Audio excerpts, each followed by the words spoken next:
A little shaky here. I'm trying to hold the camera. It's a little shaky, but that's just because I'm shaking all over. Trying to not be so nervous. God, I can't even hold this thing still.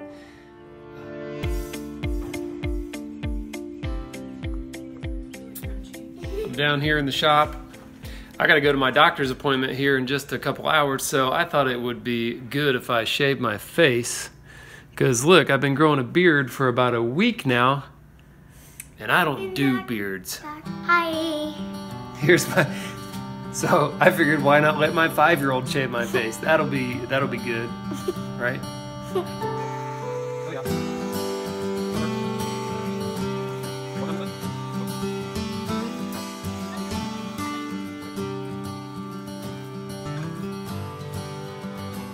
All right, so it's time to leave for my doctor's appointment. I got all cleaned up, got my face shaved, feeling a little bit better about myself now. My ride's here.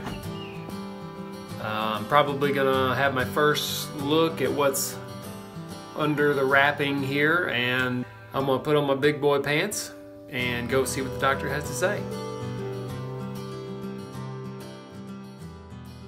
So I just got done filling out all my paperwork here, and I'm heading in to see the doc in just a minute. All right, I've got Sarah here. Say hi. Okay, hi. Sarah is doing the task of taking my bandage off. Wow! A little shaky here. I'm trying to hold the camera. It's a little shaky, but that's just because I'm shaking all over. Trying to not be so nervous. God, I can't even hold this thing still. It's doing okay right now. She's being very gentle because I told her I was very scared. So, whoo, here we go. Wow, it's looking shorter. I'm not real happy about that, but otherwise, it's looking good here. Whew, I'm trying to not shake the camera, but all right, we're gonna keep going. Okay, I'm just I've got the first look at my hand here, and this will be the first look of it that I'm sharing with anybody. I was really nervous about seeing this. They just took all the bandages off. Had a few a few places that stuck to my sutures, and it was quite painful, but we got through it. That's what I got, and I'm gonna get bandaged back up here. They're preparing some of the ointments, I guess. My doctor and everybody's been doing a fantastic job. Thank you both. And I'm just trying to keep it together. Wow! There we go. It was almost as painful as my accident, actually, taking the bandage off little by little, with it stuck so badly to the stitches. It had dried some, and it was excruciatingly painful to have the bandage removed. Anyway, it was pretty bad. It was kind of like, if you can imagine, just sitting down still and having somebody just to chop up the end of your fingers with scissors. That's kind of what it felt like. Well, I mean, that's never happened to me, but that's the closest thing I can think to use to describe what it felt like. I know my guys are at the job site knocking stuff out left and right. They're just doing an excellent job, so I want to say thank you to my crew who is carrying on without me right now and getting a lot of work done that I am not able to be doing. So thank you to those guys doing such good work. You know, all of this is being put out for a couple of reasons. One, as a huge thank you, so I can continue to thank people who have encouraged me and prayed for me and have given to the cause of helping me to get through this. So thank you to all of you. And also the other major reason is just so that people can be reminded of the dangers of being in the trade that we're in, where you work around dangerous machines. I want to encourage people to be safe. I want to tell people what happened to me in hopes that it will not happen to somebody else potentially.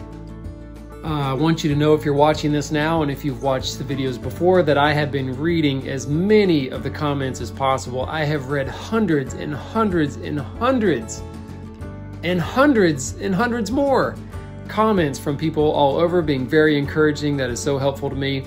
And I want you to know if you wrote a comment, there is a very high likelihood that I read it, and so I will say thank you for the encouragement and everything. And I've heard so many stories of other people being injured, and it really makes me actually thankful that my injury was not worse than it was, because believe me, I have read story after story of many injuries that were far worse than this, and it just reminds me to be thankful for what I still have, and I thank God that I didn't get injured worse than I did. So that is helpful also, and my heart goes out to you guys who have had much more tragic incidences than I have had.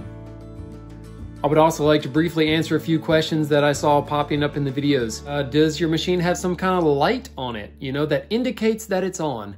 And my machine does not.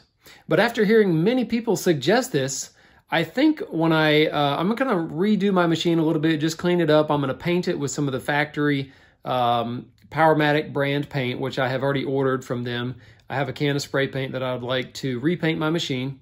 At the time that I refurbished it about 10 to 12 years ago, I just put yellow spray paint on it, and I would like to make it look more like factory. So I'm going to do that, but I think I'm going to take your advice actually, and I'm going to put a piece of conduit that sticks up behind the machine. I'm going to put a light bulb on that and somehow wire that into the wiring so that when the machine is running, there will be a light bulb that's on. It might not flash or strobe, but maybe I'll get like a red or a yellow light bulb or something that's really gonna, you know, catch your attention, so that I will have a visual indicator of the machine running. Even if I can't hear it, I will know that it is on.